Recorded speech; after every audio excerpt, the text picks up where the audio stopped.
Welcome dear ऑकर्ड्स। आज हम एक हिस्टोरिकल वॉर मूवी देखेंगे जिसका नाम है enemy at the gates. Movie की शुरुआत 1942 में होती है। इससे एक साल पहले वर्ल्ड वॉर 2 के दौरान जर्मनी ने सोवियत यूनियन पर हमला कर दिया था। रशिया की रेड आर्मी का सोल्जर वेस्ली जेत्सव एक ट्रेन में स्टालिनग्रेड जा रहा होता है और उसे वो वक्त याद आता है जब उसके दादाजी ने उसे राइफल शूट करना सिखाया था। ट्रेन में वेस्ली के साथ कई सौ सोल्जर्स होते हैं और कुछ सिविलियंस भी। वो तान्या नाम की एक औरत को नोटिस करता है, लेकिन उसे तान्या से बात करने की हिम्मत नहीं होती और सिविलियंस को बीच में ही उतार दिया जाता है। लेकिन सोल्जर्स को स्टालिनग्रेड के युद्ध के बीच में उतारा जाता है। उन्हें दुश्मन तक पहुंचने के लिए अब एक पोर्ट से जाना होगा। अब इस बात का फायदा उठाकर दुश्मन उनको देखते हैं और उन पर बमबारी शुरू कर देते हैं। इसमें कई सोल्जर्स मारे जाते हैं और बाकी के लोग बचने के लिए पानी में कूद जाते हैं। लेकिन युद्ध छोड़कर भागने के जुर्म में उन्हीं के सुपीरियर ऑफिसर्स उनको शूट कर देते हैं। जब बचे हुए सोल्जर्स डॉक पर पहुंचते हैं तो हर दो सोल्जर्स में से एक को राइफल दी जाती है और दूसरे को बुलेट्स के साथ उसे फॉलो करने का इंस्ट्रक्शन दिया जाता है। और ये जानते हुए भी कि ये सरासर खुदकुशी है, इन सोल्जर्स को जर्मनी आर्मी से लड़ने के लिए भेज दिया जाता है। लेकिन जर्मन्स इनको आसानी से हरा देते हैं। वेस्ली को सिर्फ बुलेट्स दिए गए थे और वो निहत्था जर्मन्स के अटैक से बचकर भाग रहा होता है। अपनी जान बचाने के लिए वो सोल्जर्स की लाशों के बीच लाश बनकर लेट जाता है। जब सोल्जर्स बचने की कोशिश करते हैं, उनकी सुपीरियर्स उन्हें कायर और गद्दार कहकर वहीं शूट कर देते हैं। कुछ ही देर में वो जगह बिल्कुल लाशों से भर जाती है। फिर एक कार वहां से गुजरती है और एक टैंक उस पर फायर करता है और कार उलट पुलट हो जाती है। उसमें से कमिश्नर डेनिलोव बाहर आता है और तुरंत एक फाउंटेन में जाकर लाशों के बीच लाश बनकर लेट जाता है। तब कुछ जर्मन सोल्जर्स आकर उन लाशों को शूट करते हैं ताकि कोई गलती से भी जिंदा न बचे। लेकिन डेनिलोव उस शूटिंग में बच जाता है। अब डेनिलोव एक लाश की राइफल उठाकर पास की एक बिल्डिंग के सोल्जर पर शूट करने की कोशिश करता है, लेकिन राइफल में बुलेट्स ही नहीं होते। तब वो रियलाइज करता है कि वो अकेला जिंदा नहीं है, बल्कि वेस्ली भी जिंदा है और उसके पास बुलेट्स हैं। वेस्ली उसे बुलेट्स देने को तैयार हो जाता है और कहता है कि एक्सप्लोजन का इंतजार करो, तब शूट करोगे तो किसी को पता नहीं चलेगा। लेकिन डेनिलोव एक पॉलिटिकल ऑफिसर है और वेपन्स के बारे में वो ज्यादा नहीं जानता, इसलिए वो वेस्ली को राइफल दे देता है। तब जर्मन सोल्जर्स की एक कार वहां पर आती है और वेस्ली फाउंटेन की दीवार के होल में छुप जाता है। जैसे ही एक्सप्लोजन सुनाई देता है, वो एक एक करके जर्मन्स को ठीक सर पर शूट करता है। कई घंटों बाद उन्हें रेस्क्यू करके हेडक्वार्टर्स लेके जाया जाता है। तब डेनिलोव कुछ पैम्फलेट्स प्रिंट करता है जिसमें वो वेस्ली के साहस के बारे में एक डिटेल्ड रिपोर्ट बनाता है। फिर कई दिन बाद चेयरमैन आता है और वहां स्टालिनग्रेड में डिफेंस की स्थिति को चेक करता है, क्योंकि स्टालिनग्रेड स्टालिन की ताकत का चिन्ह है। वे इस सिटी को खोना नहीं चाहते। हाल ही में दुश्मन से हारने के बाद वो बहुत परेशान होता है और अपने सबऑर्डिनेट से सुझाव मांगता है कि सोल्जर्स का मनोबल कैसे बढ़ाया जाए, लेकिन सभी वही पुराने घिसे पिटे आइडियाज देने लगते हैं। तब वेस्ली कुछ अलग ही आइडिया देता है। वो कहता है कि सोल्जर को पनिश करने के बजाय आर्मी को उनकी उम्मीद बढ़ानी चाहिए। उन्हें एक हीरो की जरूरत है जो उन्हें अपनी मातृभूमि की रक्षा करने के लिए इंस्पायर कर सके। वेस्ली का यह आइडिया सुपीरियर्स को बहुत पसंद आता है और वो वेस्ली को ही सोल्जर्स का हीरो बना देते हैं। अब वेस्ली को सीनियर लेफ्टिनेंट प्रमोट कर दिया जाता है। वेस्ली की फोटो हर न्यूज़पेपर में छपती है और उसे सोल्जर्स की हिम्मत का प्रतीक बताया जाता है। इतना ही नहीं, उसे स्नाइपर डिवीजन में प्रमोशन मिलता है। अब वेस्ली रशियन आर्मी के नेशनल हीरो के तौर पर माना जाता है और आर्मी का प्रचार चिन्ह भी माना जाता है। युद्ध में उसका हर कारनामा आर्मी ऑफिसर के हर एडिशन में छपता है और उसके गुणगान गाते हुए पैम्फलेट्स देश के हर दीवार पर लगाए जाते हैं। एक दिन अपने मिशन के दौरान वेस्ली और उसकी टीम एक छोटे लड़के से मिलते हैं जिसका नाम है सज्जा। वो वेस्ली को अपना हीरो मानता है और अपने छोटे से घर में इनवाइट करता है। जब वेस्ली वहां जाता है तो सज्जा की माँ उसके लिए डिनर बनाती है और उसका शुक्र अदा भी करती है कि आप हमारे देश को सुरक्षित रखने के लिए बहुत लड़ते हैं। कुछ ही देर में डेनिलोव भी वहां पर आ जाता है। वो अपने साथ ढेर सारे लेटर्स लेके आता है जो देश भर से वेस्ली के लिए आए हैं। फिर उम्मीद की रोशनी को कायम रखने के लिए डेनिलोव वेस्ली से उन सारे लेटर्स के जवाब लिखवाता है, लेकिन वेस्ली की स्पेलिंग से गलत होती है और डेनिलोव को उसकी मदद करनी पड़ती है। तभी वहाँ पर तान्या आती है जो सच्चा को अपना भाई मानती है। वो आर्मी में एक प्राइवेट के तौर पर काम भी कर रही है। उसने यूनिवर्सिटी में पढ़ाई की है, इसीलिए वो जर्मन लैंग्वेज बखूबी जानती है। डेनिलोव उसे अपनी टीम में लेना चाहता है क्योंकि आर्मी को जर्मन समझाने और बोलने वालों की सख्त जरूरत है। लेकिन तान्या लोकल मिलिट्री ग्रुप के साथ रहकर दुश्मनों से लड़ना चाहती है क्योंकि लोकल ग्रुप में आदमियों की कमी है। तभी डेनिलोव उसको बताता है कि वो जर्मन इंटेलिजेंस के मैसेज डिकोड करके उनकी बहुत मदद कर सकती है। वो ये भी कहता है कि जर्मन बोलने वाले हर व्यक्ति के बदले में मैं 1 दर्जन सोल्जर्स यहाँ पर भेजने को तैयार हूँ। अब ये सब सुनकर तान्या डेनिलोव का सुझाव मान लेती है। अब वेस्ली और उसके स्नाइपर्स की टीम के हमले से जर्मनी आर्मी को भारी नुकसान होता है, इसलिए वे वेस्ली को खत्म करने के लिए मेजर इरविन कोइंग को नियुक्त करते हैं, जो जर्मन आर्मी स्नाइपर स्कूल का हेड होता है। वो ऐसा प्लान बनाता है जिससे उसे वेस्ली की तलाश न करना पड़े और वेस्ली खुद उसके पास चला आए। कुछ ही देर बाद वेस्ली की टीम मेंबर्स उसको जगाते हैं और बताते हैं कि स्टोर सेक्शन में कोई प्रॉब्लम है। वेस्ली खिड़की पर दिखती हुई परछाई को शूट करता है और एक हेलमेट गिरता है। वो सोचते हैं कि उनका टारगेट मारा गया और वेस्ली अपने साथी लडमिला को लेकर लाश को देखने जाता है।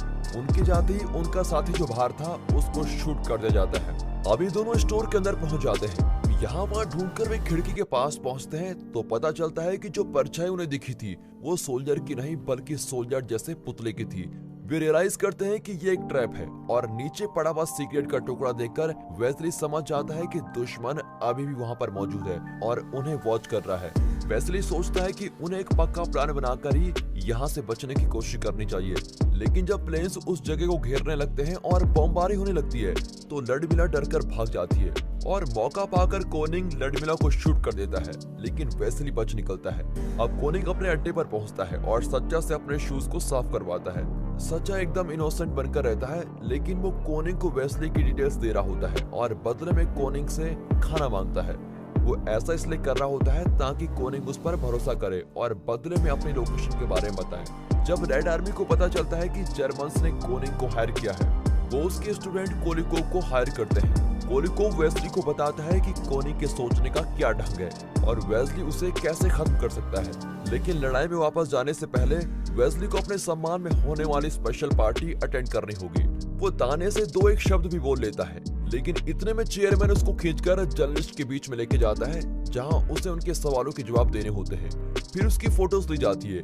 आखिर चेयरमैन उसे स्टेलिन की एक बड़ी पेंटिंग दिखाता है और कहता है कि स्टेलिन हमेशा इस देश पर नजर रखते रहेंगे। पेंटिंग को देखकर वेस्ली को उसी दिन की याद आती है जब उसके दादाजी ने उसको शूट करना सिखाया था। पहले शॉट में वेस्ली ने अपना टारगेट मिस कर दिया था और उस भेड़िए ने उनके घोड़े को मार डाला था। कुछ दिन बाद वेस्ली, कोलिकोव और उनके स्नाइपर टीम का दूसरा मेंबर पोलोदिया एक पुरानी बिल्डिंग में जाते हैं। उन्हें बताया गया है कि कोनिंग उस बिल्डिंग में है। वे चुपके से वहां तलाश करने जाते हैं तो शूटिंग पोजीशन में एक पुतला मिलता है जो पिछले ट्रैप की तरह ही दिखता है। अब उन्हें यकीन हो जाता है कि वे ठीक जगह पर पहुंचे हैं। वे दुश्मन की बुलेट से बचकर एक खुली जगह को क्रॉस करते हैं, लेकिन इसी बीच 2 रिपेयरमैन को मार डालते हैं। अब रात होने लगती है और डिनर के लिए वोलोडिया ने दूसरे कमरे में सूप गर्म करके रखा होता है। वो उसको देखने जाता है, लेकिन कोनिंग और उसके आदमी उसको पकड़ लेते हैं। वे उससे पूछते हैं कि वेस्ली कहाँ छुपा हुआ है, लेकिन वोलोडिया अपना मुंह नहीं खोलता। इसलिए कोनिंग के आदमी उसको जर्मन सोल्जर्स का ड्रेस पहनाकर भेज देते हैं ताकि वो एक जर्मन रिपेयरमैन लगे। अब जर्मन यूनिफॉर्म को देखते ही कोलिकोव उसको शूट कर देता है, लेकिन उसने जानबूझकर ऐसा किया ताकि कोनिंग को उनकी लोकेशन का पता चल जाए। अब कोनिंग को फंसाने के लिए वो खिड़की के पास एक हेलमेट को ऊपर उठाता है, लेकिन कोनिंग के बाल भी धूप में सफेद नहीं हुए थे। वो इनके जाल में नहीं फंसने वाला था। अब ये दोनों अपनी जगह बदलने का फैसला करते हैं और उस फ्लोर की एक खुली जगह पर पहुंच जाते हैं। तब कोनिंग अपनी किस्मत आजमाता है और कोलिकोव को शूट कर देता है, लेकिन वेस्ली बच जाता है। इस तरह वेस्ली और कोनिंग के बीच का चेस बहुत देर चलता रहता है। अब चेयरमैन अपना सब्र खोने लगता है और डेनिलोव से कहता है कि इस मिशन को जल्दी खत्म करो। डेनिलोव तान्या के लिए गिफ्ट लेकर उसे प्रपोज करने के लिए जाता है, लेकिन वो कहती है कि मुझे फिर से मेरे आर्मी ग्रुप में भेज दीजिए। कुछ घंटों बाद वेस्ली हेडक्वार्टर्स में लौट आता है। उसका मूड बहुत खराब होता है क्योंकि उसे लगता है कि वो कोनिंग की शूटिंग स्किल्स का मुकाबला नहीं कर पाएगा। डेनिलोव उसको समझाता है कि हमें नई इंटेलिजेंस का सपोर्ट मिलने वाला है, इसीलिए आगे से तुम कोनिंग से 2 कदम आगे ही रहोगे, इसलिए फिक्र मत करो। लेकिन वो बदले में वेस्ली से रिक्वेस्ट करता है कि तुम तान्या को कन्विंस करो कि वो यहाँ से ट्रांसफर ना मांगे। जब वेस्ली तान्या को समझाने की कोशिश करता है तो वो कहती है, मैंने इसलिए ट्रांसफर मांगा था क्योंकि आज सुबह सिविलियंस के एक ग्रुप को जर्मन्स ने मार डाला है और उनमें मेरे पेरेंट्स भी थे, इसलिए मैं वहां जाकर दुश्मन से लड़ना चाहती हूँ। फिर उसके बदले की आग को देखकर वेस्ली उसे कोलिकोव की राइफल देता है। अब सचा कोनिंग और वेस्ली को एक दूसरे के बारे में इंफॉर्मेशन देता है। दोनों एक दूसरे को खत्म करने के लिए उसी पुरानी बिल्डिंग से पहुंच जाते हैं। कोनिंग एक ऊंची जगह पर वेट कर रहा होता है। वेस्ली और उसका स्नाइपर पार्टनर वहां के पाइप्स के पीछे छुप जाते हैं। पाइप्स के हिलने से कोनिंग बड़ा अलर्ट हो जाता है। अब जैसे ही वे हिलने की कोशिश करते हैं, कोनिंग उन पर शूट करता है। अब वेस्ली अपनी राइफल खो देता है और उसका साथी बिल्कुल घायल हो जाता है। वेस्ली अपने पार्टनर को हेडक्वार्टर में भेज देता है क्योंकि वो इस हालत में कुछ नहीं कर सकता। फिर वेस्ली एक चाकू पे रस्सी बांधता है और उसको फेंक कर राइफल खींचने की कोशिश करता है। जब रस्सी राइफल में फंसती है तो कोनिंग एक शॉट मारकर रस्सी को काट देता है। इसी बीच जर्मन प्लेन्स बमबारी शुरू कर देते हैं और उस बिल्डिंग का ग्लास रूफ टूट जाता है। कांच के कुछ टुकड़े वेस्ली के आगे गिर जाते हैं, जिसके जरिए कोनिंग उसके चेहरे को साफ देख पाता है। हेडक्वार्टर्स में डेनिलोव तान्या को कन्विंस करने लगता है कि तुम फाइटर बनने के बजाय अपने देश के लिए अपनी लैंग्वेज स्किल का इस्तेमाल करो। उनकी आर्गुमेंट के बीच वेस्ली का साथी लौटकर वहां की सिचुएशन एक्सप्लेन करता है। तान्या बेझिझक उन्हीं पाइप्स के रास्ते से जाती है और वेस्ली की मदद करना चाहती है, लेकिन उसे देखते ही वेस्ली कहता है कि तुम अपनी जगह से मत हिलो और मेरा प्लान फॉलो करो। जिस तरह कोनिंग कांच के टुकड़े पर वेस्ली को देख रहा था, उसी तरह वेस्ली भी कोनिंग के मूवमेंट्स को ऑब्जर्व कर रहा होता है और उसे कोनिंग की लोकेशन का पता चल जाता है। वो तान्या को एक कांच का टुकड़ा उठाकर ऐसे एंगल पर रखने को कहता है ताकि रिफ्लेक्शन से कोनिंग उसको देख ना पाए। तान्या वैसा ही करती है और इसी बीच वेस्ली अपनी राइफल उठाकर कोनिंग को शूट करता है। कोनिंग मारा तो नहीं जाता, लेकिन उसके हाथ पर बुलेट लग जाती है। अब वेस्ली और तान्या हेडक्वार्टर्स लौटते हैं और दूसरे सोल्जर्स के साथ मिलकर सेलिब्रेट करने लगते हैं। फिर डॉर्मिटोरी में चादरों के बीच छुपकर उनकी लव स्टोरी चलती रहती है। अगली सुबह वेस्ली डेनिलोव से कहता है कि मुझे हीरो बनाकर पोस्टर छपाना बंद कर दो, मैं ये बोझ और नहीं सह सकता, मैं फिर से एक नॉर्मल सोल्जर की तरह लड़ना चाहता हूँ। अब डेनिलोव उसकी रिक्वेस्ट रिजेक्ट करते हुए कहता है, तुमने ऐसा सोचा भी कैसे? एक छोटा बच्चा तुम्हें अपना इंस्पिरेशन मानकर दुश्मन से इंफॉर्मेशन कलेक्ट कर रहा है और तुम उसका विश्वास तोड़ना चाहते हो?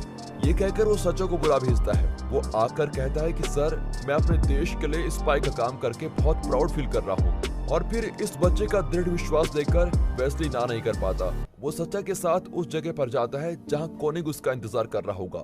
वहाँ वेस्ली लाशों के बीच छुपकर कोनिंग का इंतजार करता है, लेकिन वो बहुत देर इंतजार करते करते सो जाता है। जब कोनिंग अपनी जगह से वेस्ली को देखता है तो वो उसको शूट करने जाता है, पर अचानक एक सोल्जर वहां आता है और लाशों की चीजें चुराने लग जाता है।